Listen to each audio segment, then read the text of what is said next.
Amen. Magandang gabi po sa ating lahat. Purihin po ang Panginoon. At tayo po ay narito sa kanyang bahay-sambahan at sa kanyang presensya. Purihin po at tayo po ay aawit magkakasama. At tayo po ay magsitayo. At sa magandang gabi po sa lahat ng narito at sa mga kasama natin online, maging ang mga kapatid nating parating pa. Tayo po ay mag-awitan. In my heart there rings a melody. What a joyful song we have. Let's sing the song, In My Heart There Rings a Melody. I have a song that Jesus gave me. It was sent from heaven above. There never was a sweeter melody. This a melody of love. In my heart there rings a melody. There rings a melody with heaven's harmony. In my heart there rings a melody. There rings a melody of love. I love the Christ who died on Calvary, for he washed my sins away. He put within my heart a melody, and I know it's there to stay.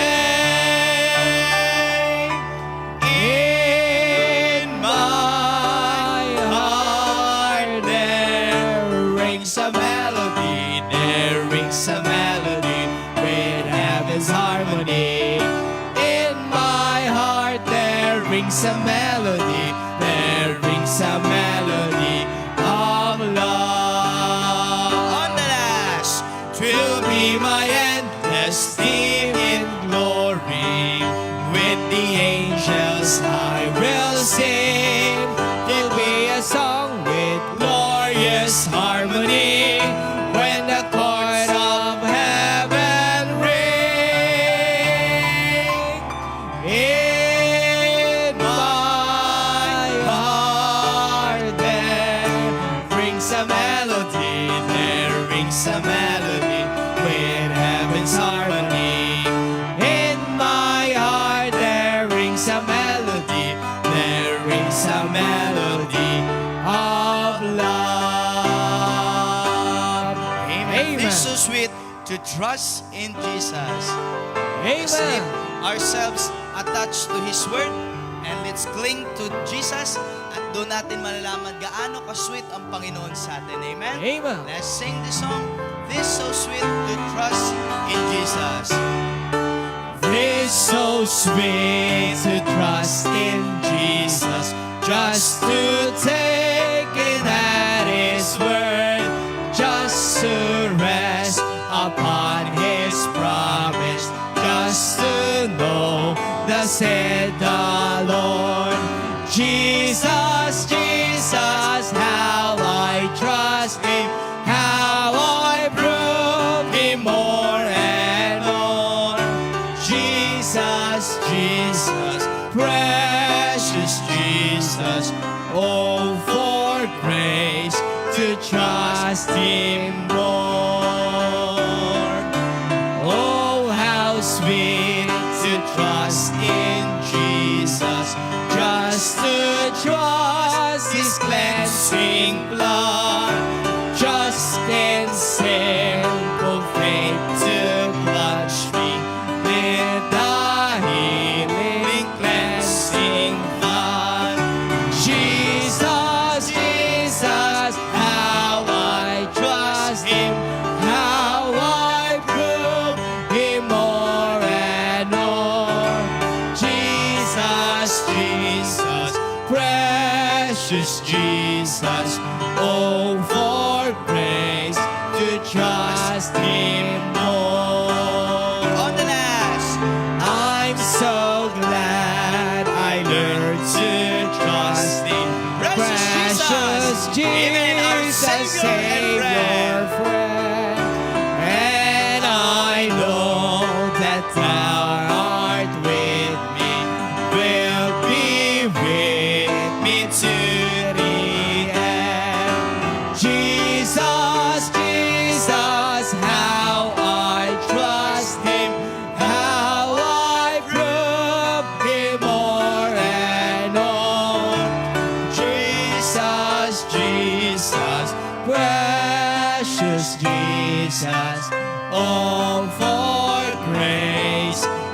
trust Him more. Amen. Amen. Kahit ang mundo ay mapait, maraming mga pagproblema, pagsubok, mga bagay na nangyayari sa atin, na nanatili ang Diyos natin ay sweet. That's right. Lovable. Amen. Okay, kaya I hope ang Diyos na meron tayo, kilala natin. Amen? Amen. That's why let's sing this song, I know whom I have believed. I know not why God's wondrous grace to me He had made known, nor why unworthy Christ in love He redeemed us. Amen. So that we became His son. And I know whom I have believed, and I'm persuaded that He is able to keep that which I've committed unto Him against the day. all the ladies now. I know Amen. convincing men of sin. Keep singing, ladies. Revealing Jesus through the Word. Amen. All together. But I know whom I have believed, and I'm persuaded that He is able to keep that which I've committed unto Him against the day. Gentlemen. I know not when my Lord may come at night Amen. Keep or singing. noonday fair, nor if I'll walk the veil with Him or meet Him in the air. All together. But I know whom I have believed, and I'm persuaded that He is able to keep that which I've committed unto Him against that day. Amen. And for our Amen. last song, He gave Himself. That's the main reason why we can worship Him, why we can serve Him, why we can still praise His name and glorify His name. Amen. Because in the first place, God first loved us Amen. by give His Son into this world. Amen. Amen. Sabi nga po ng Romans chapter 8, but God spared not His own Son, but He delivered Him up for us all. Amen. Kaya ganun kabuti, ganun kaganda, ganun kapagmahal ang ating Panginoon. Let's sing this song. He gave Himself from the bottom of our hearts. Amen. Before the fall of man, God had a perfect plan. To fellowship with us was His design. But Adam disobeyed, to sin became a slave. Now a perfect sacrifice would be required. An offering must be made, the sin debt must be paid, so God and man can reconcile be. So Jesus said I go, because He loved us Praise the so. Lord. He shed His blood and paid sin's penalty. He gave Himself to pay a debt I could not pay when I was lost. He gave Himself to be my way, though I deserve to be upon the cross that day. In love He took my place. And Himself. Gave Himself. Wow, what a great love. No greater love is known, no greater love is shown, than when one lays his life down for a friend. But Jesus died for me when I was His enemy. A love like this I cannot comprehend. He gave Himself to pay a debt I could not pay when I was lost. He gave Himself to be my way, though I deserve to be upon the cross that day. In love He took my place. Let us sing once again the chorus. Amen. And gave Himself. He gave Himself to pay a debt I could not pay when I was lost. He gave Himself to be my way, though I deserve to be upon the cross that day. In love He took my place and gave Himself. In love He took my place. In love He took my place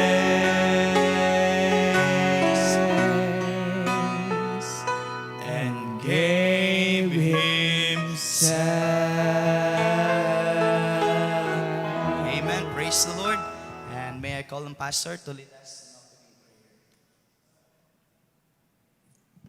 Amen. Napakasarap pong isipin, ano? Ama naming Diyos, salamat po sa katotohanan na kaming mga hindi karapat-dapat ay iyong pinahalagahan.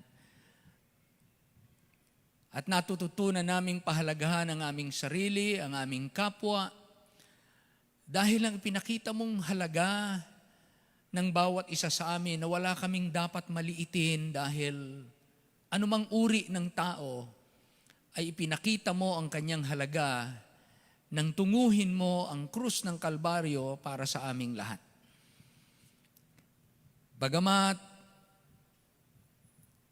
hindi ka namin kilala nung una, pero suminag ang liwanag sa kadiliman at ang aming puso ay naliwanagan. Salamat po sa mayaman mong habag at mayaman mong biyaya na kaya kami ngayon mayroong awit ng pagpupuri, pasasalamat, pagdakila sa iyong pangalan, awit ng kagalakan, awit ng tagumpay, awit ng katubusan, awit ng katiyakan, awit ng pagbibigay sa iyo ng karangalan at pagluwalhati. Lahat ng ito ay dahil ng pag-aalay mo ng iyong sarili. At ang layunin mo sa aming buhay ngayon, O Diyos, ay may pagpatuloy po naming maisagawa. Tulungan niyo po kami dahil madali kaming makalimot, madali kaming lumihis, madali kaming mailigaw. Ngunit sa iyong pangunguna lamang ang aming tibay, sa iyong pangunguna ang aming kalakasan, sa iyong pangunguna naroon ang aming kagalakan, kapayapaan, at lahat na ng mabuting bagay. Gaya ng sinabi mo, ikaw ang pinto, ang sino mang pumasok sa pinto ay maliligtas at lalabas at makakasumpong ng pastulan. Kaya sa pagpasok at paglabas, ikaw ang dapat pong manguna sa amin upang makamta namin ang kaligtasan at maranasan namin ang pastulang masagana para naman sa aming kaluluwa. Salamat po ng marami sa bawat isa na dinala mo sa bahay-sambahan. Marami po ang naghangad makarating, ngunit hindi po nagampanan. Maaring hindi kinaya, o kaya maaring iba't ibang kadahilanan. Ngunit sa iyo po, lahat ng iyong mga anak sa iba't ibang dako ay nananatiling iyong mga anak. Kaya pangunahan niyo po kami, maging ang mga nasa kanya-kanyang tahanan na ngayon ay kasama namin sa online. Ikaw na po magpala, yung iba na maaring paparito pa on the way, ikaw po mag-ingat at bawat isa na narito, gabayan niyo po kami ng iyong salita. Kailangan namin lagi, Panginoon, ang iyong pangunguna sa aming buhay. Patnubayan niyo po ang bawat isa, sa iyo po ang kaluwalhatian. Dalangin namin din naman pagpapalain niyo ang inyong mga anak. Inaalala namin ang aming bayan, patnubayan mo po. Ito po'y aming dalangin sa pangalan lamang ng aming Panginoong Jesus. And all the people say aloud, Amen? Amen, amen. Masaya po tayo sa Panginoon. Binigyan niya tayo ng biyaya na tayo po ay nasa huling bahagi na ng taon. Parang kailan lang, nagsisimula ang taon. Ngayon ay narito na uli tayo sa dulo at magsisimula na uli ng panibagong taon. Kaya napakahalaga po ng mga araw na ating gugugulin, huling mga araw. At tayo po ay may Lord's Supper na sa kailan ba yun? Sa Sunday na ba yun? Sunday na. 15. Tama ba? Sunday na. Kaya ito po ay bahagi ng ating paghahanda. So salamat sa Panginoon at tayo po ay narito ngayong gabi. Magbabasa po tayo ng salita ng Diyos. 2 Samuel chapter 16. Hilingin natin itong dalawang pastor manguna sa atin. Pastor Dakutanan at saka si Pastor Habaan. Ayan, halika kayo, dalawang pastor, mga Samaritan. Mga Samaritano to mga taga Samar. Magbabasa ngayon ay hindi mga Hudyo. Hindi pure Jew, mga Samaritano magbabasa. Hello. Okay po. Magandang gabi sa inyo mga kapatid, sa ating lahat. Tayo po ay dadako sa pagbabasa ng salita ng Diyos. Mangyari po lamang na ang audience ay sumunod sa babasahin ko at si Pastor Habaan ang unang magbabasa. Okay. Basahin po natin ang verse 1. At nang si David ay makaraan sa dako paroon ng kaunti ng taluktok ng bundok, narito si Siba na lingkod ni Mephibosheth ay sumasalubong sa kanya na may handang isang tuwang na asno at sa ibabaw ng mga yaon ay 200 tinapay at 100 kumpol na palapasas at 100 bunga sa tag-init at 1 sisidlang balat ng alak. At sinabi ng hari kay Siba, ano ang iyong ibig sabihin sa mga ito? At sinabi ni Siba, ang mga asno ay upang sakyan ng sambayan ng hari, at ang tinapay at ang bunga sa tag-init ay upang mangakain ng mga binata, at ang alak ay upang mainom ng napapagod sa ilang.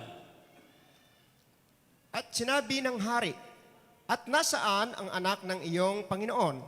At sinabi ni Siba sa hari, narito siya ay tumatahan sa Jerusalem, sapagkat kanyang sinasabi, ngayon ibabalik sa akin ang sangbahayan ng Israel, ang kaharian ng aking ama. Nang magkagayoy, sinabi ng hari kay Siba, narito, iyo ang buong nauukol kay Mephibosheth. At sinabi ni Siba, ako'y yumuyukod, magkasumpong nawa ako ng biyaya sa paningin mo, o Panginoon ko, o hari. At nang dumarating ang hari sa Bahurim, narito lumalabas na mula rooy isang lalaki na angkan sa sangbahayan ni Saul, na ang pangalay Simi, na anak ni Gera. Siya'y lumalabas at nanunumpa habang siya'y lumalabas. At kaniyang hinagis ang mga bato si David, at ang lahat ng lingkod ng haring si David, at ang buong bayan, at ang lahat na malalakas na lalaki ay nasa kaniyang kanan at sa kaniyang kaliwa. At ganito ang sinabi ni Simi nang siya'y nanunumpa, lumayas ka, ikaw na lalaking babagsak at hamak na lalaki. Ibinalik sa iyo ng Panginoon ang buong dugo ng sambayanan ni Saul, na siya mong halinahinan ng pagkahari. At ibinigay ng Panginoon ang kaharian sa kamay ni Absalom na iyong anak. At narito, ikaw ay nasa iyong sariling kasamaan, sapagkat ikay at lalaking mabagsik. Nang magagayoy sinabi ni Abisai na anak ni Serbia sa hari, bakit susumpain nitong asong patay ang aking Panginoon na hari? Papayaunin mo ako, isinasamo ko sa iyo, at pugutin ang kanyang ulo. At sinabi ng hari, anong ipakikialam mo ko sa inyo, kayong mga anak ni Serbia, sapagkat siya ay nanunumpa, at sapagkat sinabi ng Panginoon sa kanya, sumpain mo si David. Sino nga ang nagsasabi? Bakit ka gumawa ng ganyan? At sinabi ni David kay Abisai at sa lahat niyang mga lingkod, narito ang anak ko na lumalabas sa aking tiyan. Siya'y humahanap ng aking buhay. Gaano pa kaya ang gagawin ngayon ng Benjamitang ito? Bayaan ninyo siya at manumpa siya sapagkat iniutos ng Panginoon sa kanya. Marahil ay titingnan ng Panginoon ang kasamaang ginawa sa akin at gagawan ako ng mabuti ng Panginoon sa sumpa niya sa akin sa araw na ito. Sa gayoy nagpatuloy ng lakad si David at ang kanyang mga lalaki, at si Shimei ay yumaon sa tagiliran ng bundok sa tapat niya at sumusumpa habang siya yumayaon at hinahagis ng bato siya at nananaboy ng alabok. At ang hari, ang buong bayan na nasa kanya ay nagsidating na pagod at siya'y nagpahinga roon. At si Absalom at ang buong bayan na mga lalaki ng Israel ay nagsidating sa Jerusalem at si Tupel na kasama niya. At nangyari nang si Husay ay Arkisita na kaibigan David ay dumating kay Absalom na sinabi ni Husay, kay Absalom, mabuhay ang hari, mabuhay ang hari. At sinabi ni Absalom kay Husay, ito ba ang iyong kagandahang loob sa iyong kaibigan?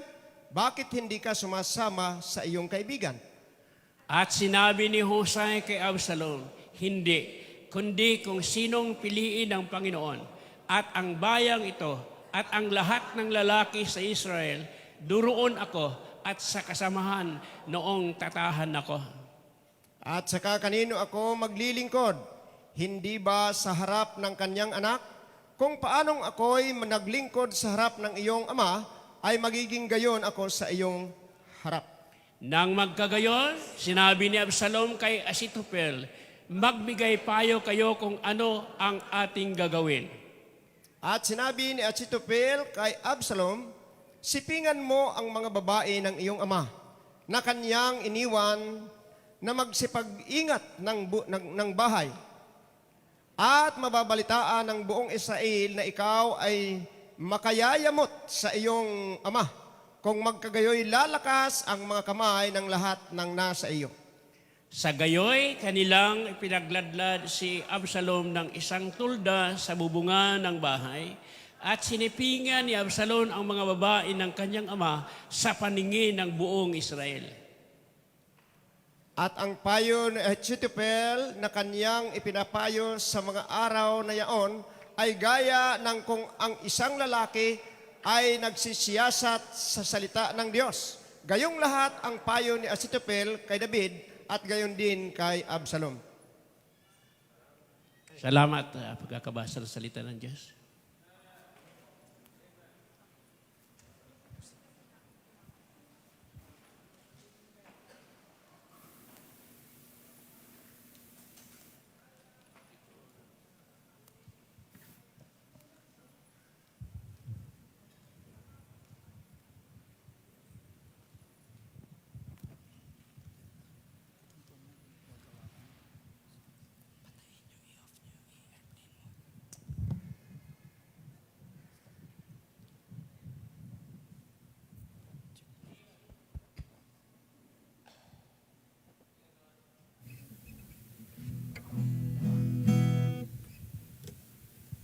Amen. At ang aming pong awit ay once saved, always saved.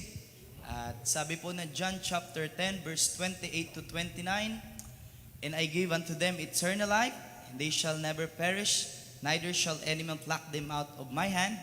And my Father which gave them me is greater than all, and no man shall able to pluck them out in my Father's hand.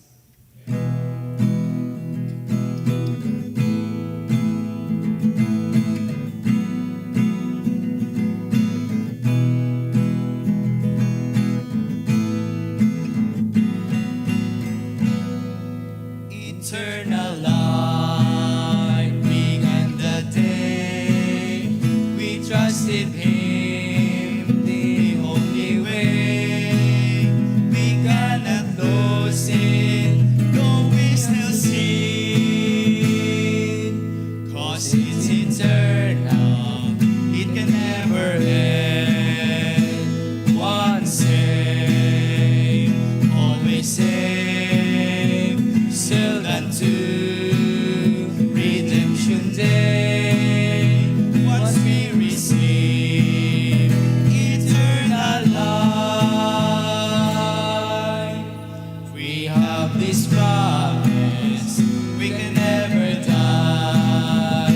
It was a gift so undeserved, the right to give it, we can never earn. We want it from us, and it really gave. His word of honor, He'll never break. Once saved, always saved, sealed unto redemption day. Once we receive eternal life, we have this promise, we can never die. I am a creature, I'm born again, though I still struggle with fleshly sin. I am adopted, I am His son. Sanctification can be undone. Once saved, always saved, sealed unto redemption day. Once we receive eternal life, we have this promise, we can never die. Amen.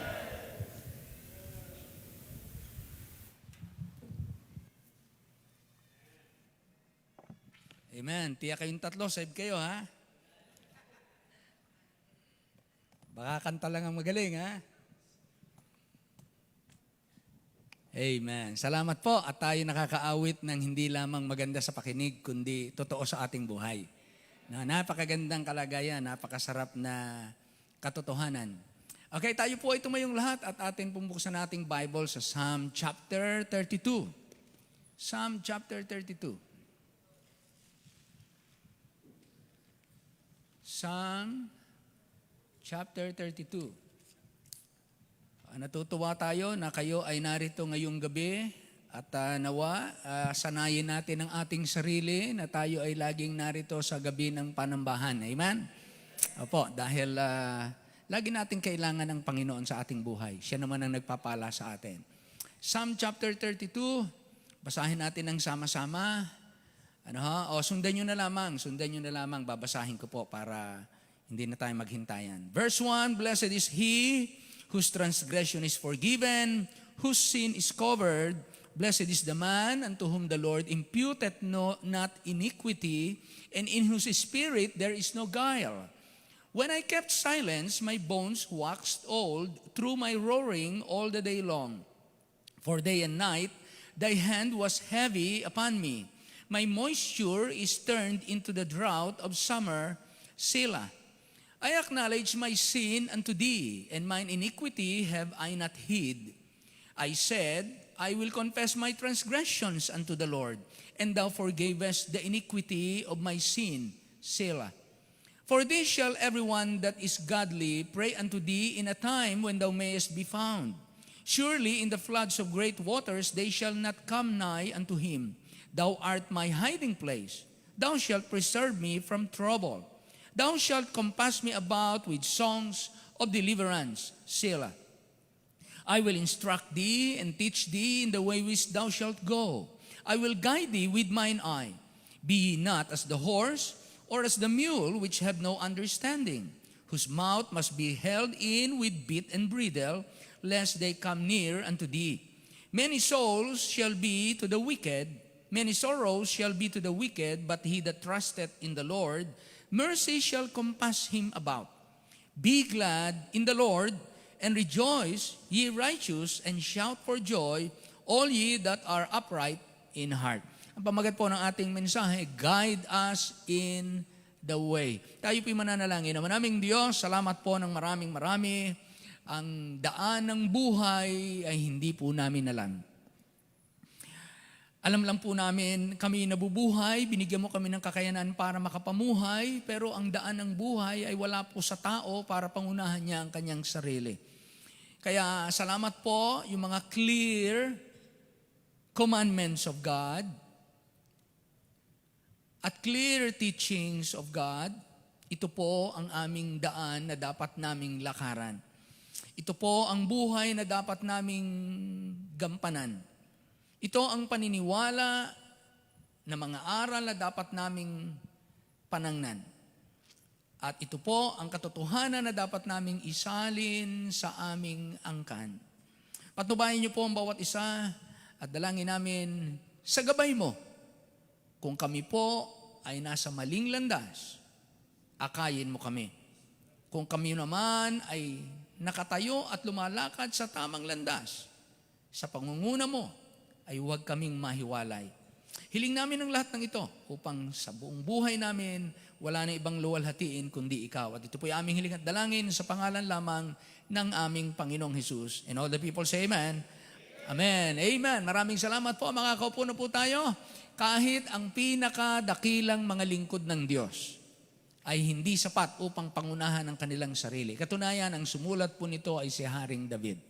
At si Haring David man ay nalihis ng kanyang landas na sinatawag na the man after God's own heart. Kung si David ay naghangad na sumunod at lugurin ang puso ng Diyos, kung ang nasa puso ni David ay gusto niyang pasayahin ng Diyos, hindi sa lahat ng panahon naging ganon ang buhay at desisyon ni David. Si David ay isa ring tao na yari pa rin sa alabok. Dumidikit pa rin ang kanyang paa sa alabok. Kinakapitan pa rin ng alabok ang kanyang mga paa. Kaya nagpapasalamat po tayo dahil hindi tayo dapat ma-discourage mga kapatid kapag tayo ay nagkakamali bagamat talagang natural na tayo nalulungkot dahil yung Holy Spirit na nasa atin ay nagigrieve. Amen? Nalulumbay tayo, hindi natin gustong mabuhay na may pagkakamali. Dangan nga lamang na tayo nasa katawang ito na mahina at tayo po ay hindi pa perfect ang ating pag-iisip. At hindi pa po tayo ganung kalago na kagaya ng inilago at kinaabot ni Kristo sa atin. Madalas po tayong mag-isip ng sala, lihis, malayo, mali, o kaya'y laban sa ating Panginoon. Kaya walang tunay na unawa ang sino mang magsisikap at magpapatuloy na mabuhay nang hiwalay sa pangunguna ng Diyos at mag-iisip pa rin siya na mabuti ang kanyang ginagawa. Walang taong may tunay na unawa na gayon ang gawi ng buhay. So una po, to guide us in the way, tingnan po natin ang verses 1 and verse 2. Sabi dito, blessed is he whose transgression is forgiven, whose sin is covered. Blessed is the man unto whom the Lord imputeth not iniquity, and in whose spirit there is no guile. First is the way of blessedness. Ito po yung ibig ng Panginoon na gabayan. Lahat ng tao ay yung way of forgiveness. Yung daan kung saan ikaw ay pwedeng makatanggap ng kapatawaran. At ang iyong mga kasalanan ay mga takpan. Sapagat sa lumang tipan, yun ang pinaka-idea na ang kasalanan ay tinatakpan ng dugo. Pero pagdating sa bagong tipan ay hindi tinatakpan, nililinis. Ano ha? Kaya lubusan ng nalinis kapag ka tayo napatawad. Blessed is the man in whose is he whose transgression is forgiven. Question, are you forgiven already? Say amen. Are you forgiven? Naranasan niyo ba na kayo mapatawad? Therefore, you are a blessed man. Ikaw ay mapalad sapagkat ang iyong mga kasalanan ay napatawad at nangatakpan. Blessed is the man unto whom the Lord imputed not iniquity. Hindi idadagdag ang iyong mga sala, in whose spirit there is no guile. Yung kalooban mo ay talagang ikaw ay totoo. Walang pakunwari. Hindi pakitang tao, hindi plastic. Totoong inamin mo na ikaw ay nagkasala at nangangailangan ka ng pagpapatawad at nalalaman mo na kung ang Panginoon lamang ay idadagdag ang iyong mga kasalanan, ay tiyak mas marami pa sa bilang ng ating mga buhok at pupulutin tayo. Doon tayo masusubukan sa lugar ng kapahamakan sa impyerno.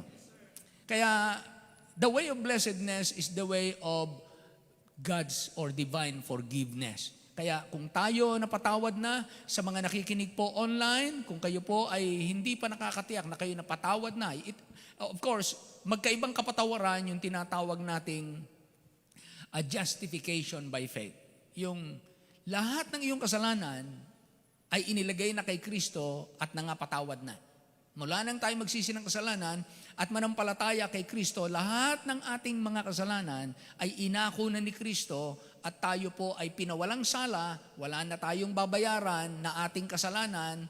Positionally, lahat ng ating kasalanan, bayad na po lahat. Ano po? Bayad ng lahat. Actually, matapos nating mapatawad, mapawalang sala, habang nabubuhay pa po tayo ay nagkakasala pa.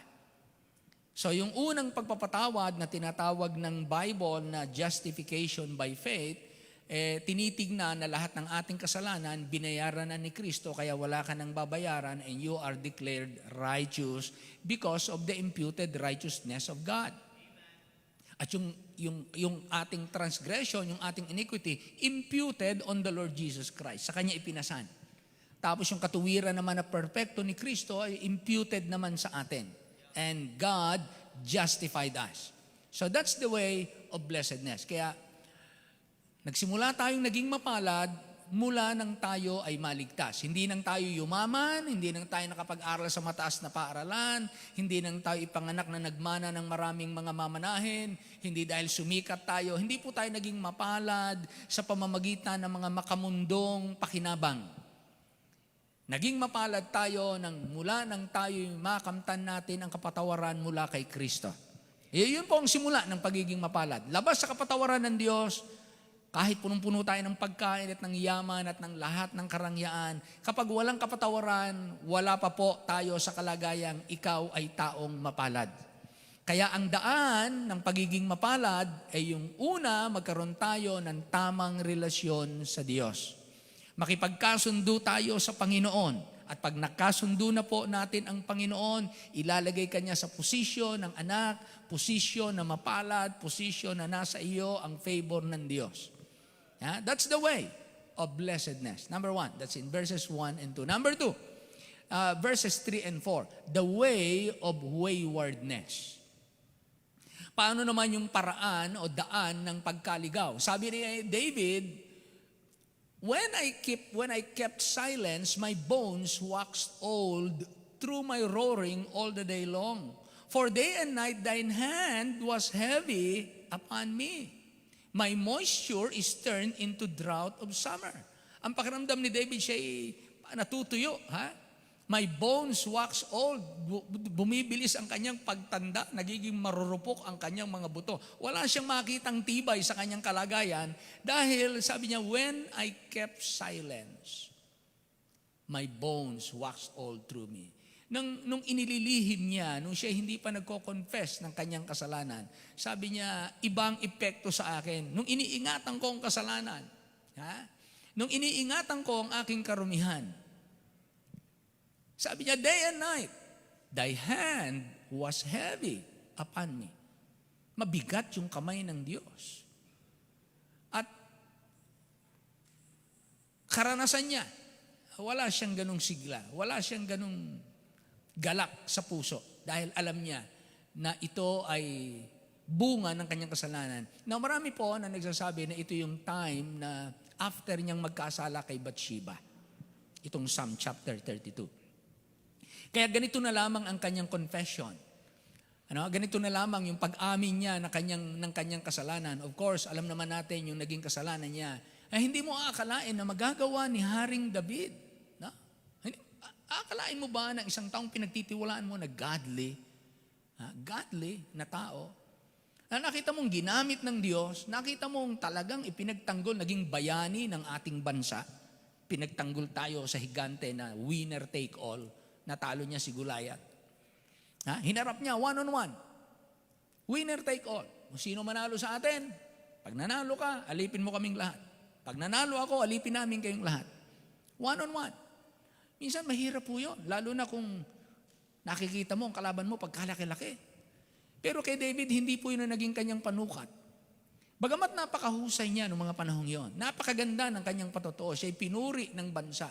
Inawitan ang kanyang ginawang awit, ang kanyang pangalan. Talagang siya'y naging rich and famous noong mga time na yon. Di ba? Napangasawa niya ang anak ng hari. Naging taga-kaharian siya, naging official siya ng hari. Napaganda ang kanyang kalagayan. Pero mula po sa patuloy na pagtaas ng kanyang kalagayan, siya ay naligaw. Kaya ito po ay halimbawa at pagpapakita na the more na tayo po ay iniaangat ng Diyos, the more na tayo nagkakaedad, nagiging bihasa tayo sa buhay, lumalaki yung ating kakayanan, nagiging gamay na natin, paano tayo mabubuhay at didiskarte sa buhay. Merong daan ng pagkaligaw. The way of way. Kaya kailangan po natin ng gabay ng Diyos. Merong daan para ikaw ay maging mapalad, pero may daan para din ikaw ay maligaw. Kaya kailangan natin ng gabay ng Diyos. At hindi tama na tayo ay maglihim ng ating mga kasalanan, mga kapatid. Hindi nangangahulugan na tayo ay nasa loob ng simbahan, tayo ay espiritual. Tama ba?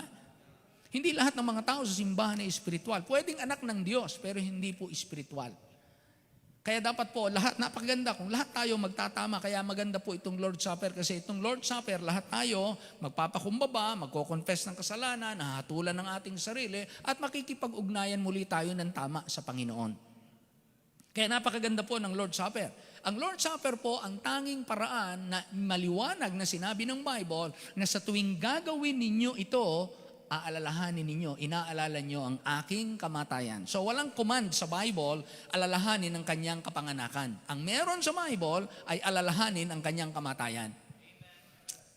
Ang diin na siya alalahanin sa panganakan ay tao na gumawa niyan. Pero walang clear command. Pero yung alalahanin ang kanyang kamatayan, meron po tayong mababasa sa Bible. Kaya mas mahalaga po ang Lord's Supper kaysa sa pagdiriwang ng Kapaskuhan. Wala kayong makikita ng pagdiriwang ng Kapaskuhan. Hindi po ako against sa mga nagdiriwang ng Pasko. Hindi po. Ang akin po ay malaya ang tao. Kung gusto nyong gawin yan, do it. Pero yung mga hindi nagpo-promote ng ganyan ay hindi po nagkakamali sapagkat wala po tayong nilalabag na utos. Wala po tayong nilalabag na tahasang utos. Pagka wala pong nilalabag na utos, wala po tayong kasalanan. Sabi nga, where there is no law, there is no transgression. So walang command sa Kristiyano at kailan lamang po iyan naging gawi. Historically, yan ay gawi kailan lamang. Hindi po yan gawi ng mga paunang mga simbahan. Wala kayong makikita sa Book of Acts, wala kayong makikita sa Epistle of Paul, sa lahat ng mga, kahit sa Revelation, wala kayong makikita na ganon. Pero ganun pa man, pwedeng gamitin ang okasyon na tinatawag para sa mabuting gawain. Kaya hindi po natin binabawalan kung may mga taong gumagawa po niyan, let them do it. Pero hindi po dapat isalpak sa mga tao na kapag hindi ito ginawa, nagkakasala ang mga tao. Ang Lord's Supper, pag hindi ginawa, magkakasala tayo dahil yan ay command sa simbahan. Amen? So, the way of waywardness, don't be silent with your sins. Confess it to God. Get right with God. Don't allow yourselves, your bones to wax old. Yung mga taong laging stress, di ba? Lagi kang namumroblema, minsan hindi mo alam kung saan nanggagaling problema. Wala ka kasing lakas para magsaya, para magpasalamat, para magpuri sa gitna ng maraming variables ng buhay, yung iba-ibang karanasan ng buhay. Pagka ikaw ay tama ang relasyon sa Diyos, meron kang lakas para magpasalamat, meron kang reason, meron kang understanding, meron kang insight, meron kang light na nakikita, lagi kang merong hope, laging meron kang joy, meron kang sabi nga, continual feast in your heart. Ano? Kaya hindi ka mapipicture na ikaw ay madaling ma-offend, madaling ma-discourage, madaling ma-disappoint, madaling mag-quit. Why? Because you are right with God and God will supply all your needs. So the way of waywardness, don't keep silence with your sin. Huwag kayong maging panatag na okay lang yon. No. Ha? So, Lord, guide us. When we are in the way of waywardness, help us to be on the right path. Next, pangatlo. Verse 5. Verse 5. The way of recovery. Buti na lamang merong U-turn. Buti na lamang merong way of return. The way of recovery. I acknowledge my sin unto thee, and mine iniquity have I not hid. I said, I will confess my transgressions unto the Lord, and thou forgavest the iniquity of my sin. Amen. Yung bigat na pasan-pasan mo, no? Yung guilt na pasan-pasan ni David, araw-gabi, mabigat ang kamay ng Diyos sa kanya, pakiramdam niya siya'y natutuyo at ang kanyang buto ay nagiging marupok, wala siyang joy, wala siyang lakas, siya ay dry. Alam niya kasi spiritually hindi siya tama, pero dumating siya sa isang pagkakataon ang sabi niya, I acknowledge my sin unto thee. It's me and thee. So nakipag-usap siya ng masinsinan sa Panginoon at inamin niya ang kanyang pagkakamali. Alam niyo po, hindi lamang ang pagkakamali na dapat nating i-confess at i-acknowledge sa Panginoon, yung tayo ay nagpapatay, kagaya ni David. O yung tayo ay kumuha ng asawa ng iba, kagaya ng ginawa niya kay Bathsheba.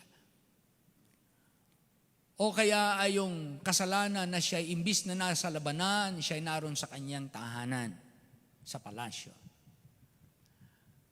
O yung kanyang pagpaplano ng masama at gumamit pa siya ng kanyang kawal para ipapatay si Uriah. Maraming dugtong-dugtong at it's a cluster of errors sa buhay ni David. Pero dumating siya sa time na sabi niya, this is the best thing that I can do. Hindi ko pwedeng iwasan ang katotohanan. I have to acknowledge my sin. Alam niyo po, wag nating maliitin ang maliit na kasalanan dahil sa Diyos, ang maliit na kasalanan ay kasalanan pa rin.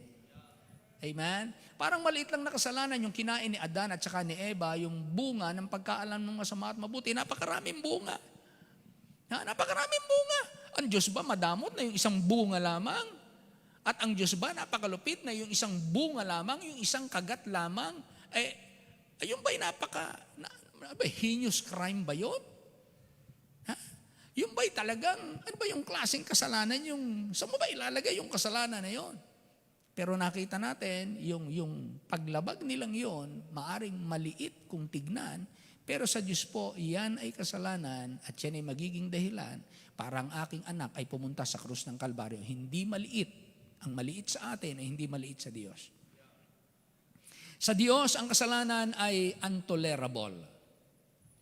Hindi pwedeng i-tolerate. So dapat po yung ating sensitivity sa kabanalan, mga kapatid, na sa ating kanya-kanyang sarili, hindi natin ito tolerate yung mali. Yung maliit na mali natin, pagagaangin natin at okay lang. Kaya nating alagaan, patagalin ito dahil total maliit lang naman sa tingin ko. Sa tingin natin, maliit. Pero kung ito'y lumalabag sa kalooban ng Diyos, hindi po ito maliit. Why? Sa 10 utos, wala diyang maliit. Sa 10 utos ng Diyos, kumbaga, wala diyang alin dito. Siguro pag nilabag ko yung number 10, okay lang. Mas magaang-gaang kasi number 10 naman ito. Hindi. Yung nag-utos ng number 1, number 2, number 3, hanggang number 10. Ang nag-utos si isa. Pag nilabag mo, alin man dyan, isa lang ang nilabag mo, yung Diyos. Yun ang nilabag natin. So, we offended the Most High God every time we commit a sin. We are offending. Tayo, ayaw nating na-offend tayo, di ba? Tayo, pagka tayo na-offend, parang may katwiran tayo para magdabog, may katwiran tayo para magwala, may katwiran tayo para magmura, may katwiran tayo para magalit, binibigyan natin ng katwiran ng ating sir, na-offend ako, nasaktan ako, at dahil ako'y nasaktan, ayaw ko na. Ganyan tayo, di ba? Kahit sa asawa natin, kahit sa mga anak natin, pagka tayo nasaktan, there are times parang nananabog yung ating ugali. Nawawala tayo sa kaayusan at katinuan. Pero salamat po, merong way of recovery. We only have to acknowledge our sin. Alam niyo po ba yung kapabayaan ng pagdalo sa panambahan ay malaking kasalanan? Parang maliit, ano? It's just an attendance. But it's not an attendance. It's your time to worship God. It's your time to worship, to give what is worthy of Him. Worship is what is worthy of Him. Kasi yun ang ibig sabihin ng worship. Worthy-ship. Karapat-dapat ba ang Diyos sa aking pagtatapat? Karapat-dapat ba? Sa trabaho nga natin, nagtatapat tayo. Sa trabaho natin, nagsasakripisyo tayo. Bakit? May katumbas na pera. Pero mga kapatid, higit sa pera, higit sa ginto, lahat ng yaman sa mundong ito, higit po ang Diyos. Kaya napakalaki pong issue. Yung maliit na kasalanan, minamaliit ng tao dito sa lupa ay malaking iskandalo sa langit. Sabi nga. Yung minamaliit na kasalanan ng tao dito sa lupa, malaking iskandalo sa langit. It's an offense against, it's an attack against the character, against the glory, against the worthyship of God. Every time na tayo magkasala. Kaya pagka tayo po nagkakasala, kung tayo magiging aware what is sin, and what is the effect of sin to our God, to the Holy God? Anong epekto nito sa Kanya? Tayo, hindi tayo ganoon kasi sanay tayo, meron tayong white lie, brown rice, hapon brown rice, black rice, ganyan, ano? Di ba yung hapon, hindi ano yan ng L R yan Yan, naalala ko nung gera ng mga Pilipino, Hapon-Pilipino, meron silang password. Paano natin malalaman kung ang mga Pilipino ang pumapasok dito at hindi mga Hapon? May kakahawig yung mga Hapon at saka mga Pilipino. So, naglagay sila ng password. Lola Palusa. So, lahat ng dadaan, bibigasin yon. Sabihin mo, Lola Palusa. Sabi ng mga Hapon, Rora Parusa. Patay. Hapon. Hindi makaimik ng tama. Rora Parusa Ayan, ganyan po. Ayan yung tinatawag na, sa Bible may ganyan din, yung mga Benjamite. Shibulet. Shibulet. Hindi naman makaimik sila ng tamang bigkas.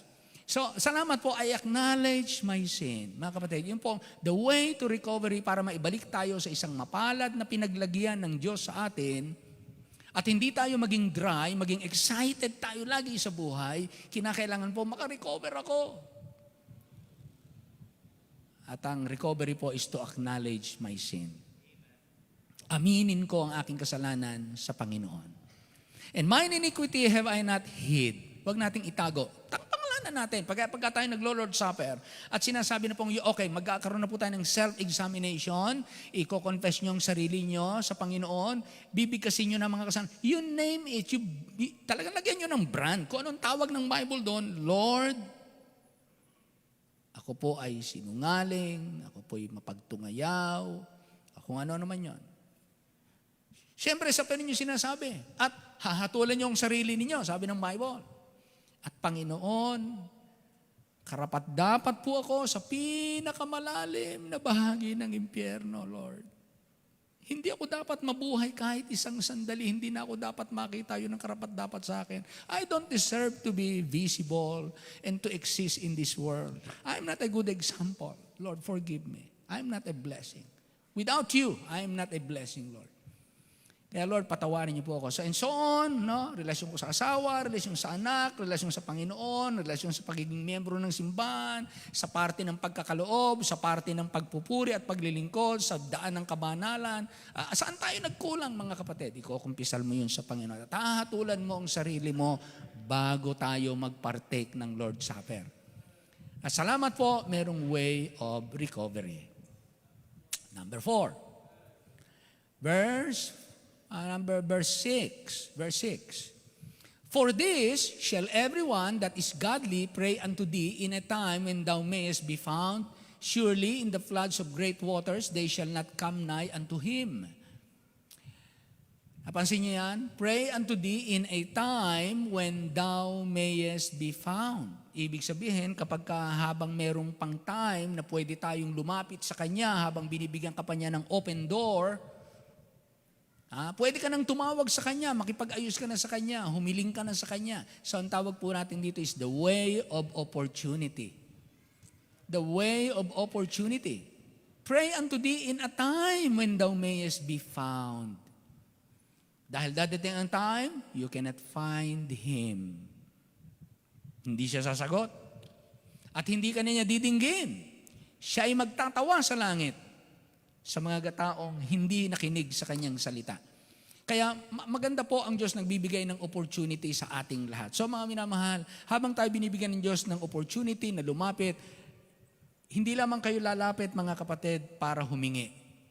May mga pagkakataon na nare-realize nyo gaano kabuti ang Diyos. Lapit kayo sa Panginoon at magpasalamat. Masarap po yung tayo mapasalamatin sa Diyos. Amen? Yun po yung mayat-maya. Kayo nagbabiyahe sa sasakyan, tumabi ka ng kaunti. Magpasalamat ka lang. Pagkakain ninyo, pag kami na pasalamat kayo. Kung ano man, matutulog, magpasalamat. Gumarahe, magpapasalamat. Bago umalis, hindi lamang ihingi. Magpupuri. Dadakilaan mo siya, Lord, kitang-kita ko yung inyong gentleness, Lord. You are so gentle to me. Thank you, Lord. I can feel ko, experience, damang-dama ko, Panginoon, yung inyong gentleness. Sana dinurog mo na ako, ang dami kong maling nagdaan itong mga araw na ito. Hindi mo ako dinurog, Panginoon, tinuruan mo ko sa banayad na pamamaraan. Lord, you are so gentle. Thank you, Lord. So yun ay pagpupuri. Pagka sinabi nating pagpupuri, we recognize the character, the goodness, the greatness of God. Yeah? So, the way of opportunity. Kaya meron tayong mga opportunity na lagi lumago sa pananalangin. Pagka kayo nagbabasa ng Bible, may mga nabasa kayo magagandang katangian dyan. Ipanalangin nyo, mahubog tayong ganon. Pag may nakita kayo mga ginawang kasalanan dyan, ipanalangin nyo na huwag tayong magkaganon. Pag nakita nyo may mga utos dyan, ipanalangin natin na ito'y ating masunod. Pag nakita natin may mga pangako, ipanalangin natin na ito'y ating maangkin. Pag nakakita tayo ng ugali ng ating panon, ipanalangin natin na tayo mahubog kagaya niya. And so on. Alam niyo po, yumayaman ang panalangin, hindi nagiging boring, hindi nagiging routinary dahil mula sa Bible, natututo ka ng marami mong ipagpapanalangin. Ha? So the way of opportunity is an opportunity for us to grow. Sabi niya, in a time when thou mayest be found, habang siya ay masusumpungan pa natin, habang may pagkakataon pa. That's the way of opportunity.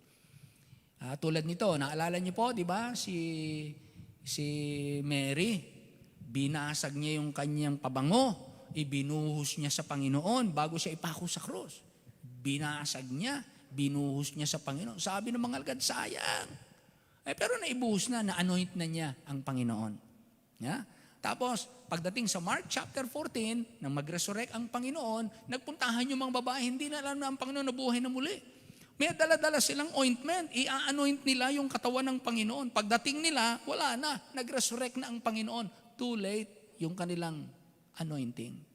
Hindi na nagawang i-anoint ang Panginoon at ipadama yung kanilang pagpapahalaga at pagmamahal. Wala na doon ang Panginoon. The opportunity was gone. Wala na. Hindi na nagawa.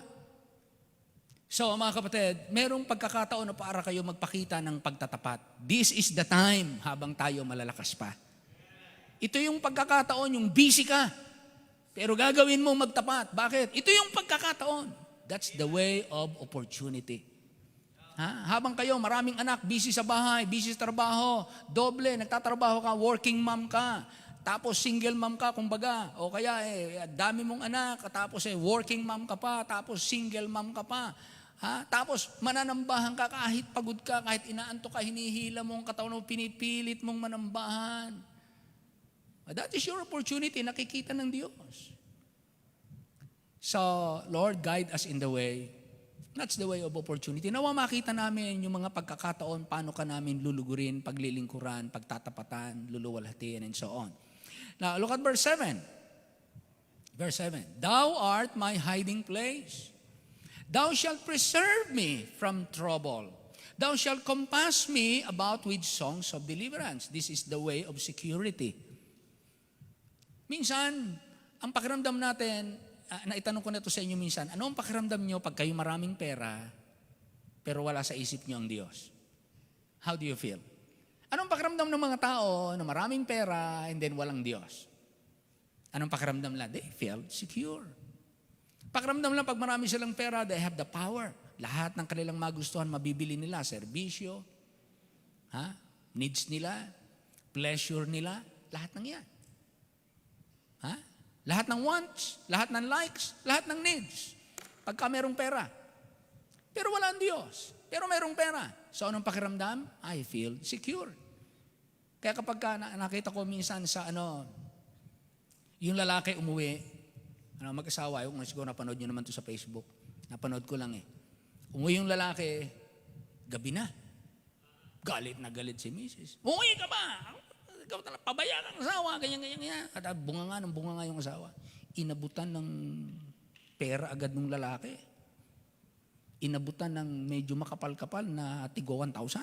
Pag-abot sabi ng babae, biglang bumago tono ng babae. Sabi niya, pero yung problema naman yan na may napag-uusapan. Siyempre tayo mag-asawa, dapat nag-uusap tayo. O inabutan na naman ng makapal-kapal na naman pera, inabutan ng pangalawang makapal. Sabi niya, sa totoo lang, ako na may nagkakamali din. Ang bihira, no? Ako may nagkakamali din. Inabutan uli ng pangatlo. Pag-abot ng pangatlo, sabi niya, kumain ka na ba? Ipaghahanda kita. Tingnan niyo, nakakabago ng ugali ang pera. Marami na akong nadinig niyan. Nakakabago ng ugali ang pera. Pag ang pera nawala sa tao, tingnan mo ugali niyan, babago. Pag ang pera paramihin mo, tingnan mo ugali niyan, mababago. Why? Because our security is based on money. Kapag ang security natin ay ang Panginoon, may pera ka o wala, meron kang dahilan para maging masaya, mapagpasalamat, maging panatag, mapagtiwala na ang Diyos hindi tayo pababayaan. Buhay pa kayo. Taglay nyo na ba lahat ng pera? Hindi. Nagsisikap pa tayo magparami ng pera. Taglay mo na ba ang lahat ng pera? Hindi. May mas maraming mga tao, ang dami-dami ng pera, hindi na kayang ubusin ng pera, pero nabubuhay pa rin sila sa hangin na ating inihihinga. Same oxygen. Same,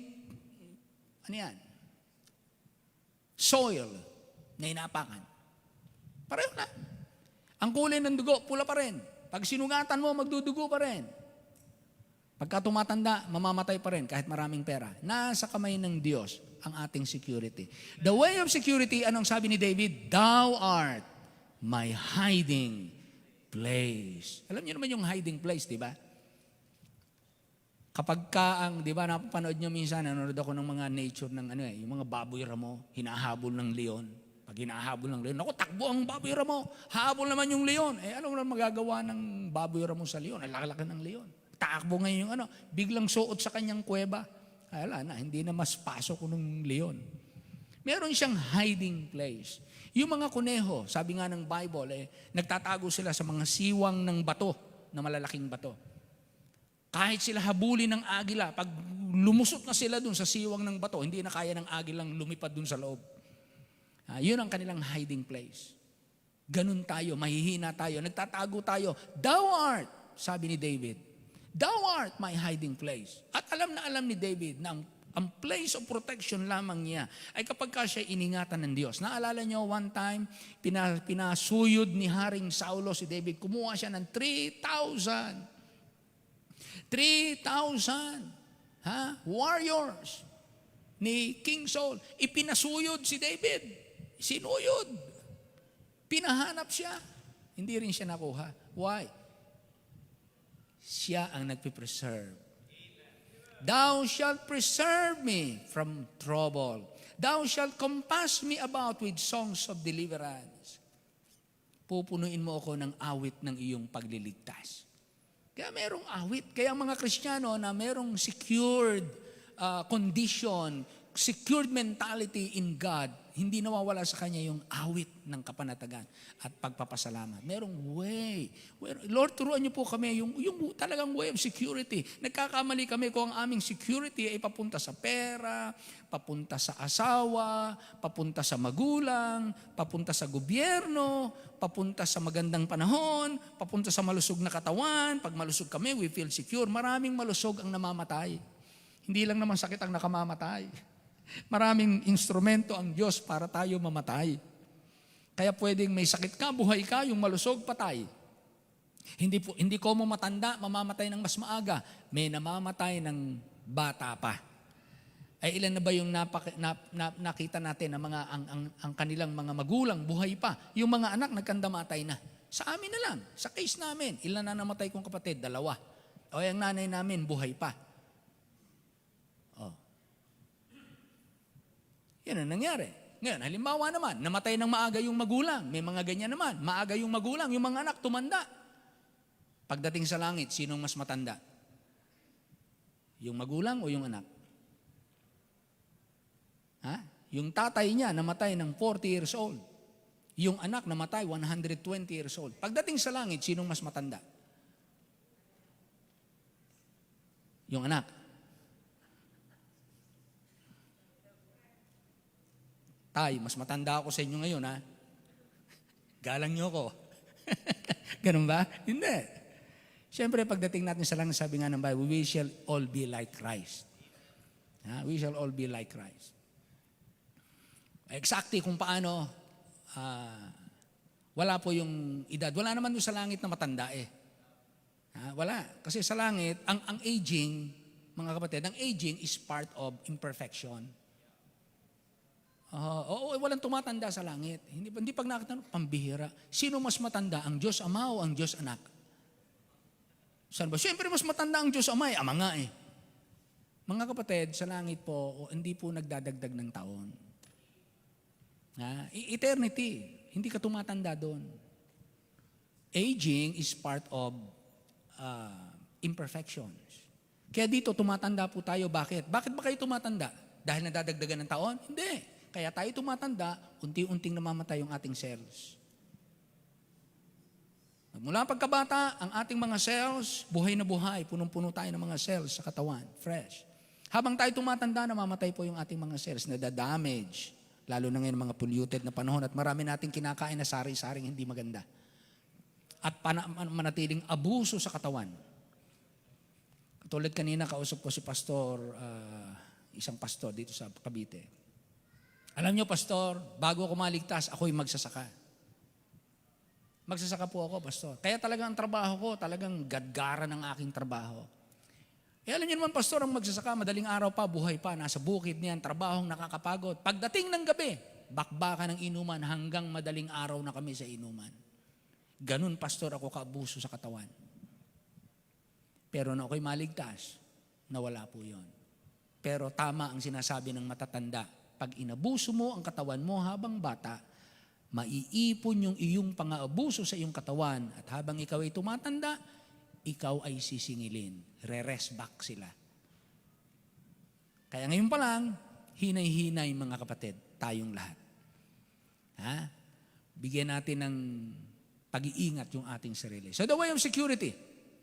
The way of security. Thou art my hiding place. Salamat po, may kanlungan tayo. Next. Verse 8, I will instruct thee and teach thee in the way which thou shalt go, I will guide thee with mine eye. Instruction, teaching, guidance. Now this is the way of the Lord. My way for you is to instruct, to teach, and to guide. So pagka sinabi nating instruction, ito ang gagawin ha, one by one. Step 1, step 2, follow instruction. Fill in the blanks yan. Ganon, di ba? O kaya, choose the best answer. You follow, learn to follow instruction. Ano yung pinagagawa sa iyo? Well, pagka naman teaching, may pinapaliwanag sa iyo, i-explain sa iyo. Siyempre, kung yan ay susundin mo, yung pinagagawa ko sa ipapaliwanag ko sa iyo kung anong kahulugan yan, bakit, anong halaga niyan, and so on, anong resulta niyan, anong epekto, anong consequence kung di mo gagawin yan, positive, negative. Teaching. And then guidance, aakayin ka niya. O ganito ang paggawa, kumbaga sa pagsusulat, anak, ganito ang paghawak ng ballpen, ganito ang paghawak ng lapis, di ba? Ginaguide mo yung bata. O ganito ang paghawak ka, ganito ang pagsulat. Magmula rito, sa huguhit na ito, papunta rito. Igaguide mo. Sige, ikaw naman. Yun ang sinasabi ng Bible. Instruction, teaching, sasabihin ko anong gagawin, ipapaliwanag kung ano yung ginagawa mo, at gagabayan ka. Paano ito ginagawa? That's the way of the Lord. Kaya tayo pinag-i-involve ng Panginoon sa ministry. Kasi yun ang paraan ng Panginoon. Kinakailangan turuan nyo sila na kanilang ganapin lahat ng mga iniutos ko sa inyo. Kaya dapat lahat tayo marunong maglingkod. Ang problema, maraming Kristiyano, anak na ng Diyos, hindi marunong maglingkod. Alam lang ay dadalo sa simbahan. Hindi po pa kapatid paglilingkod ang pagdalo sa panambahan. Iba po ang paglilingkod. Kaya dapat lahat tayo matutong maglingkod. Estudyante ba? Sige, tuniruan mo. Ito, estudyante, magmula grade 1, gumraduate hanggang college. Pagkatapos noon, wala. Ano nangyari sa kanya? Wala, nakatambay. Anong tawag niyo doon? Puno ng aral, puno ng training, puno ng instruction, puno ng explanation, ang daming memorization, ang daming niyang karanasan, pero hindi naglilingkod. Hindi man lang tumutulong sa magulang, hindi tumutulong sa bayan, hindi tumutulong sa kapwa. Anong tawag niyo doon? Baboy na patabain. Hindi po tayo mga baboy na patabain sa simbahan. Tayo po ay mga lingkod ng Diyos. We are priests. Sabi nga, we are ambassadors. Maraming aspeto yan eh. Di ba? You are a son, you are a servant, you are an ambassador, you are, ano pa? Dami yan eh. You serve the way of the Lord. And look at verse 9. Verse 9.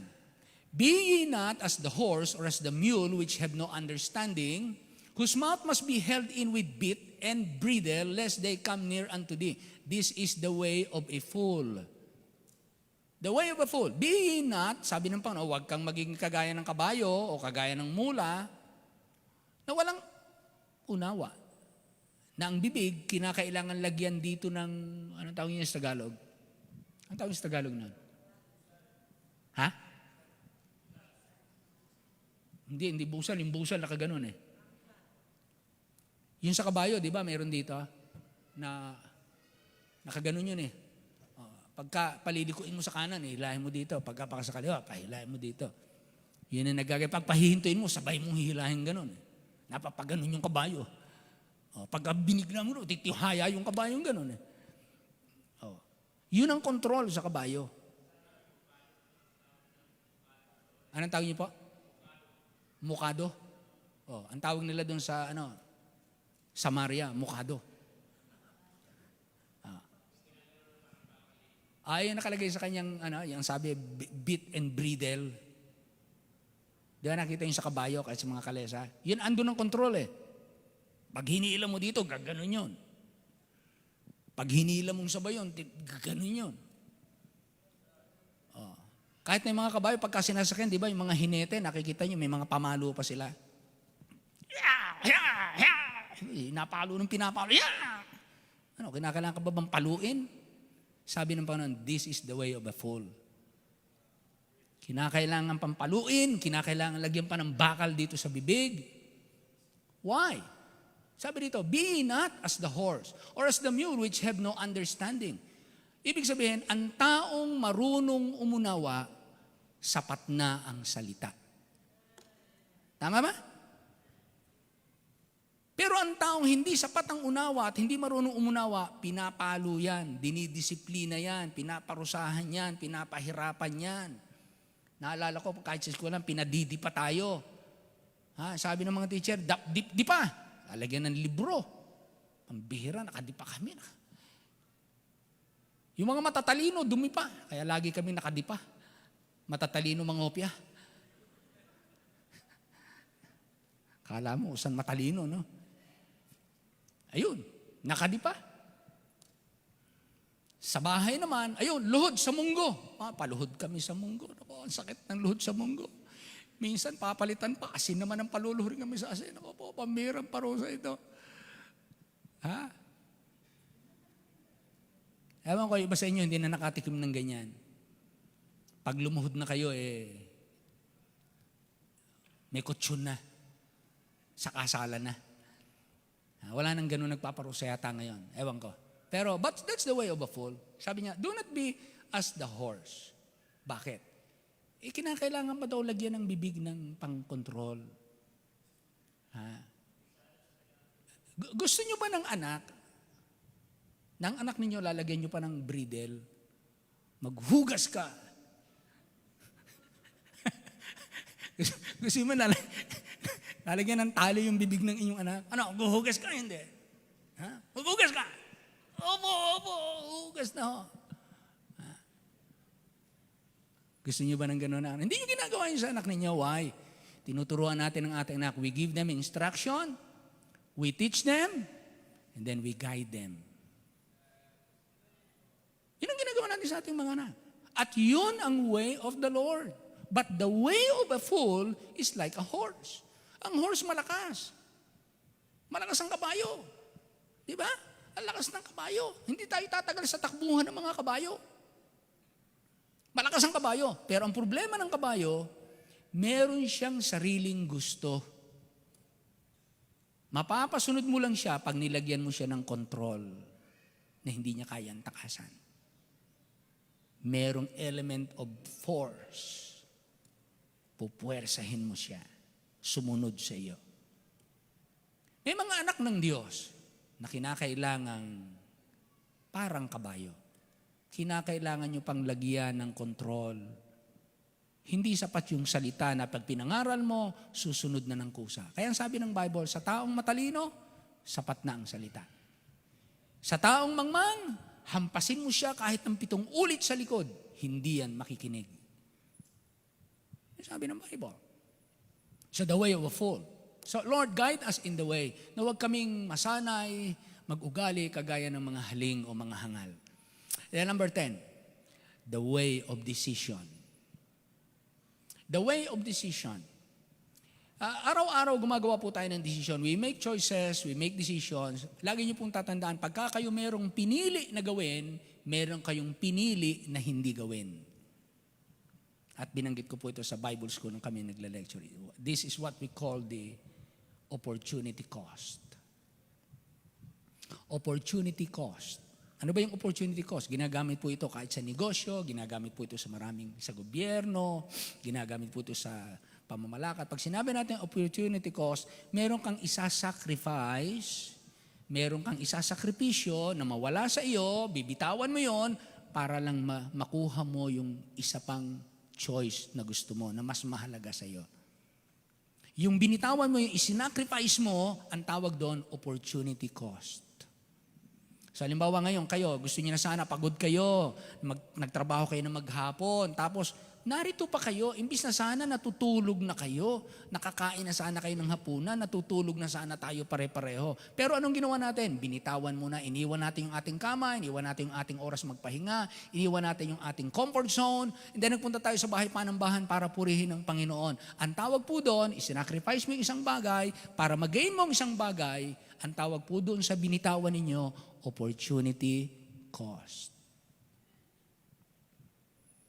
So, the way of decision, many sorrows shall be to the wicked. If we choose, pag sinabi nating wicked, lawless, walang sinusunod na batas.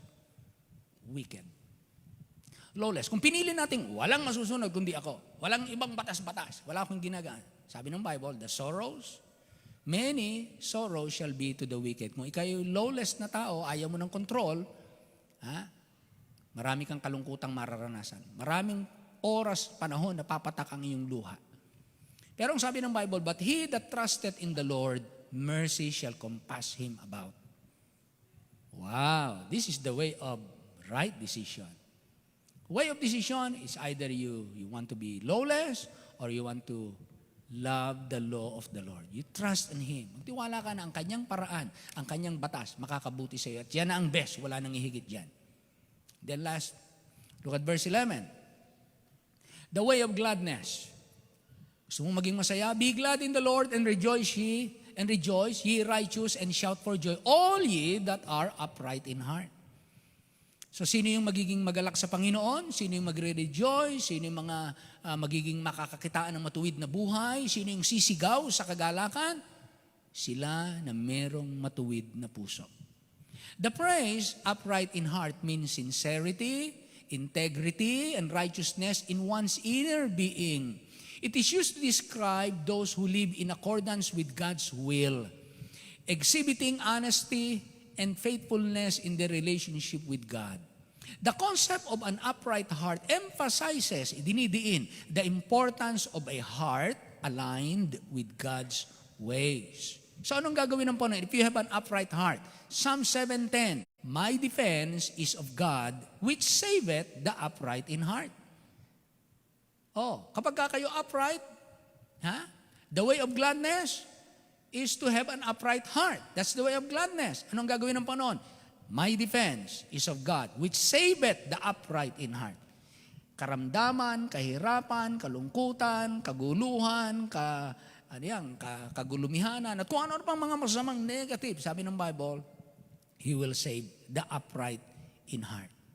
Psalm chapter 11 and verse 2, for lo, the wicked bend their bow, they make ready their arrow upon the string, that they may privily shoot at the upright in heart. Pagka kayo po ay upright in heart, honest kayo, buo ang loob nyo sa Panginoon, talagang sincere kayong magtapat sa Panginoon, tatargeting kayo ng masama. Pero anong sabi ng Bible? Lo, the wicked bend their bow, they make ready. Kayo ay target, ayaw ng dyablo na makakita ng mga Kristiyanong nagniningning. Galit siya sa mga Kristiyanong maganda ang patotoo. So, tatargetin kayo. Pero anong sabi ng Bible? My defense is of God. I will not defend myself. God will defend you. Psalm 36 verse 10, oh, continue thy loving kindness unto them that know thee, and thy righteousness to the upright in heart. Continue thy loving kindness. Yung pagmamahal na may kagandahang loob sa mga taong upright in heart. Ibig sabihin yung kanyang moral, God's favor, and moral law are closely tied to the integrity of heart.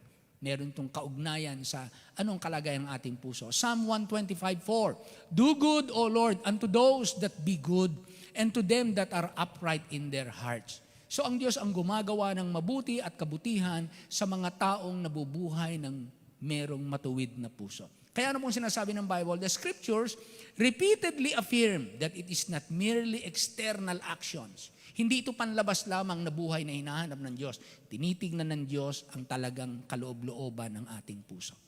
Kaya anong sabi ng Bible ang kanyang warning? In closing, be ye not as the horse or as the mule. Ginagamit ng Diyos sa isang kabayo bilang halimbawa ng kawalan ng unawa, kahit malakas na hayop, pero ang direksyon sa buhay, pansariling kagustuhan. Kinakailangan panlagyan ng pampigil. So hindi daw po dapat ganito ang mga anak ng Diyos. Hindi tayo dapat saktan. Masakit yun eh. Hindi ito. Imagine ninyo, yung discomfort na idudulot nun sa kabayo. Pero hindi siya pwedeng alisan nun kasi hindi siya mapapasunod. Pero sabi ng Panginoon, hindi nyo kinakailangan dapat bigyan ko kayo ng mga discomfort, troubles, tribulation sa buhay, suffering sa buhay, para lang kayo pagpapakumbain, matuto kayo magpasakop. Don't be like the horse.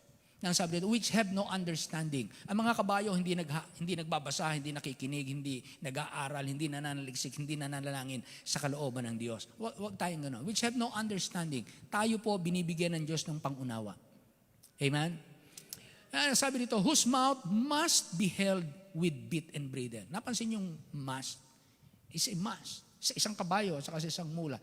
It's a must. Nalagyan mo siya ng bridle. Para mapasunod mo siya, it's a must. Why? Yung must na salita doon tumutukoy sa klase ng ugali, klase ng pag-iisip, at klase ng kalikasan ng kabayo. Kaya it's a must.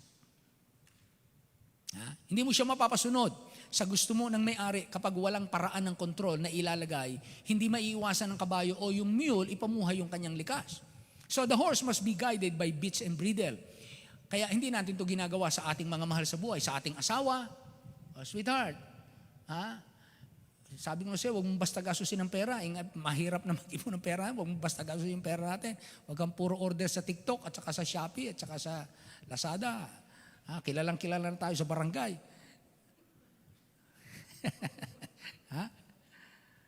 Maya't maya na lang, umaga-gabi hanggang hating gabi, madaling araw, may dumadating dito mula sa Lazada. Ano man gusto mo, gulpihin pa kita para ka tumigil dyan. Lagyan pa kita sapat na yung, sweetheart, mag-usap tayo. Can we agree? Yun ang dapat. Yun ang gusto ng Panginoon. We agree. Come, let us reason together. So, pero may mga time na ang ating pinapalo o dinidisiplina yung ating sarili para matuto tayo.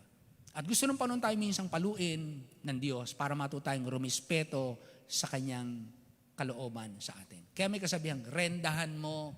Yung asawa mo, rendahan mo. Hindi mo kayang hindi mo ba kayang rendahan yung asawa mo? Yung salitang renda, ginagamit nyo sa kabayo yun eh. Yung renda. Pero nadidinig mo yan sa mga tao. So, hindi natin nilalagyan ng mga bits and bridle sa mga mahal natin sa buhay. Bakit po? Una, hindi sila hayop na walang unawa. Pero nangyayari kapag ayaw sumunod.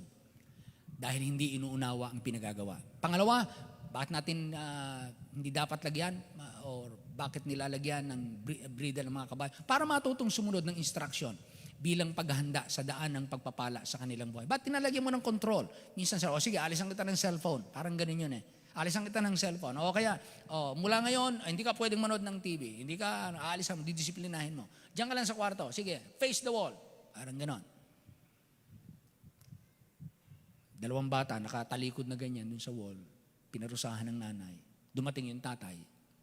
Sabi ng tatay, anak, ba't kayo nanay? Pinarusahan kami ng nanay. 10 minutes. Ganun ba? Huwag kayo mag-alala. Kakausapin ko nanay niya. Dumating yung hero, yung bayani. Yung tatay. Paglabas ng pinto, yung tatay nakapila dun sa mga anak.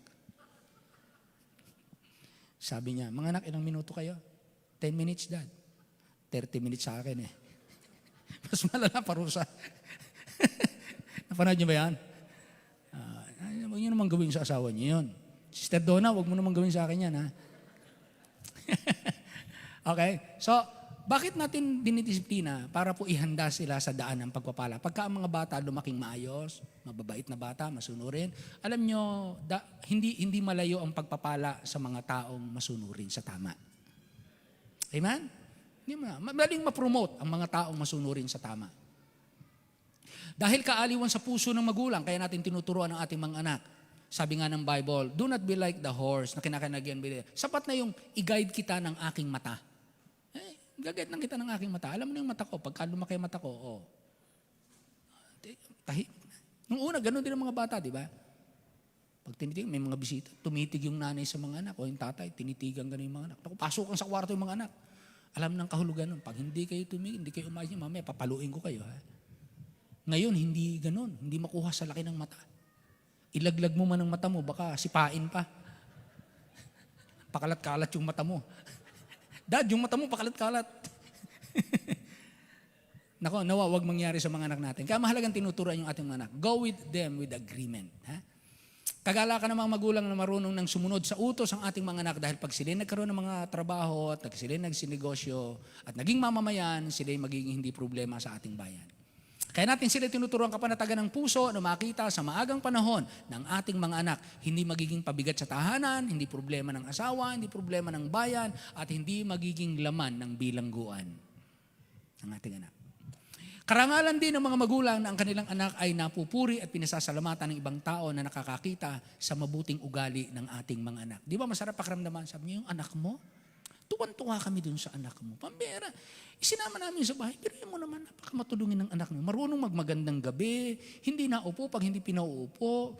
Marunong magligpit ng pinagkainan. Gustong laging Marunong magbigay, marunong mag-ambag, and so on, ano? Ano ba ang training ginawa mo sa anak mo? Natutuwa ka, sabi mo, ay salamat.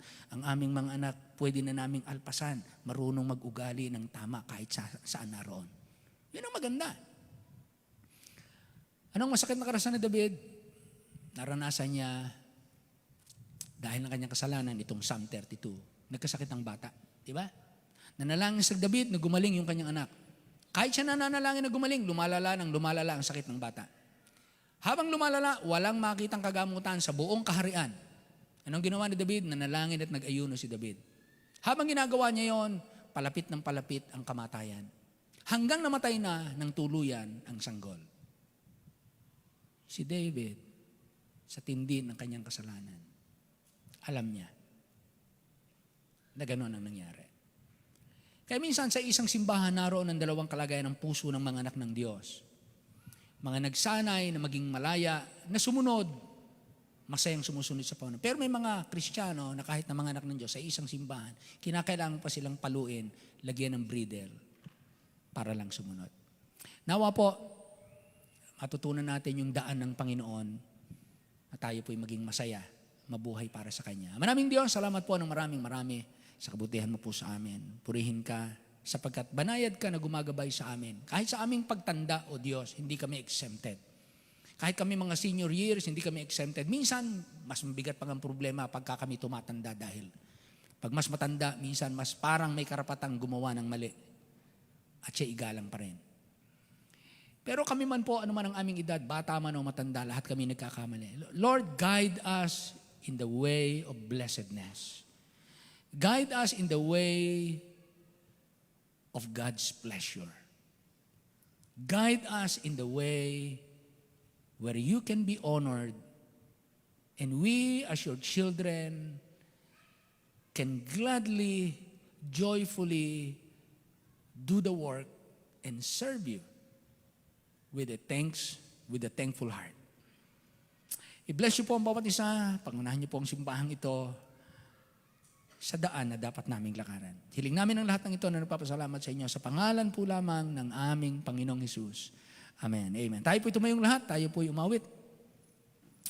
Amen. Salamat po sa Panginoon at dadating na po ang katapusan ng taong ito. Gabayan tayo ng Diyos sa daan na dapat nating lakaran. Walking, ano yan? Keep walking with the Lord. Keep walking with the Lord. Ha? Awitin po natin ito. Keep walking with the Lord. Don't just keep walking, ha? Don't keep walking without the Lord. Keep walking with the Lord. Amen. Without the Lord, stop. Okay, everyone sing with us. Jesus wants to keep us in His care. Everywhere we go, He's always there. He can give us joy beyond compare. Walking in the None of goodness this of the world Lord. can give the joy that God can Walking give. with the Amen. Lord. So keep all the trusting way. Him. Keep Keep trusting walking in with His Him. word every day. Keep looking for the sun.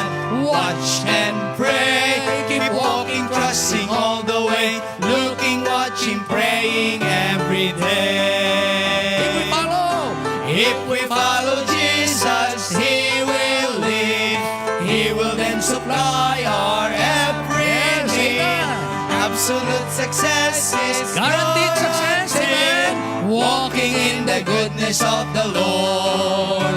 Keep walking with the Lord all the way. Keep trusting in His word every day. Keep looking for the sun. Watch and pray. Keep walking, trusting on the way. Looking, watching, praying every day. that is our daily walk with God. Amen. Pasalamat tayo sa Panginoon. Hilingin natin. Brother Francis, halika. Pasalamatan mo mga kaloob natin ngayong gabi. Let us pray. Lord, maraming salamat pong muli sa pagkakataong ito na pinagkaloob niyo po sa amin, Lord, na kami po ay makapagtipon at makapagbigay kaluguran sa inyo, Lord, makapagbigay samba. At Lord, sa amin pong offering na gagawin, Lord, pagpalain niyo po ito, basbasan niyo po ito na maging kagamit-gamit, Lord, sa mga pangangailangan ng aming simbahan. Amen. At sa ikalalago, Lord, ng ang bawat miyembro. Ito lang po aming samadalangin sa pangalan ng aming Panginoong Hesus. Amen. Amen. Amen. Maraming salamat po. Makakaupo na po sandali. Ano? Tipon natin ang ating mga kaloob.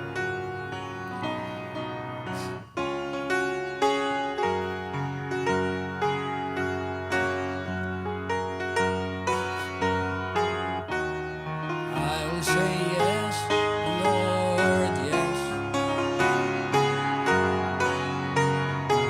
I'll say yes, Lord.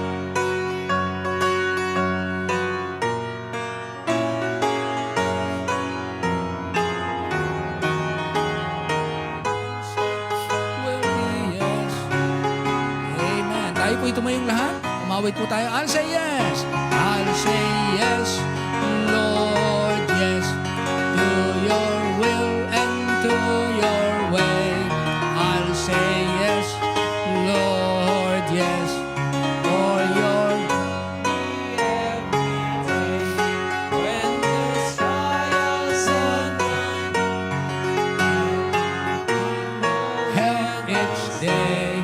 and my answer will be yes, Lord, yes. And my answer. And my answer will be yes, Lord, yes. Maraming Diyos, salamat po ng marami. At kami po ay iyong binibigyan ng instruction, binibigyan ng turo, at binibigyan ng gabay. Thank you, Lord, for your way. Guide us in the way, Lord. We need you every day. Bless you po. Salamat po sa aming kanya-kanyang asawa na aming kasakasama sa bawat bahagi ng buhay. Salamat sa biyaya mo sa kanila. Sila'y aming kaaliwan ng aming pamilya. Asawang lalaki, asawang babae, anak na babae, anak na lalaki. Sa aming mga magulang, sa aming mga biyanan, sa kanilang lolo at lola. Salamat po sa mga apo, mga pamangkin. Salamat po. Hindi namin pinili kung sino ang magiging kapamilya namin. Ikaw ang pumili. Kaya dapat naming pahalagahan, mahalin ang aming mga kapamilya. Salamat po. Gabayan niyo kami, Panginoon, dahil mas marami, mas mahirap pangunahan. Mas maraming tuturuan, mas maraming gagabayan, mas maraming kinakailang bigyan ng instruction at magkaroon ng pangunawa. Pero tulungan niyo po kami, Lord. Bawat isa sa amin magpasakop, magpakumbaba. At ang daan ng pagiging mapalad, sinimulan mo na sa krus ng Kalbaryo para sa amin. Ngayon kami ay naging mapapalad na mga tao. Meron po kaming opportunity cost. Pipiliin namin, iwaksi ang mga bagay na gusto naming gawin pero mali. At pipiliin namin gawin minsan kahit hindi namin gusto pero tama sa iyong paningin. At kung ano man ang aming sacrifice na bitawan, yun ang cost. Para yung opportunity ng pagpapala ay hindi mawala, kundi lalong mapagyaman sa buhay ng bawat isa. Bless you po. Ingatan kami. Maging mga kasama namin online at ang mga makakapakinig pa po nito. Salamat po ng marami. Guide us in our way. Ito po yung aming dalangin sa pangalan lamang ng aming Panginoong Jesus and all the people say aloud, Amen. Amen. Amen. Magandang gabi po sa lahat. Shake hands with one another. Salamat po. Narito ang ating mga kapatid. Pastor Rolly, welcome uli. Narito si Pastor Rolly ngayong gabi. Shake hands with Pastor Rolly at yung ating mga pastor na narito. Pastor Habulin, Pastor Janelle, narito rin. Salamat po. Purihin ng Panginoon, yung mga pastors na narito.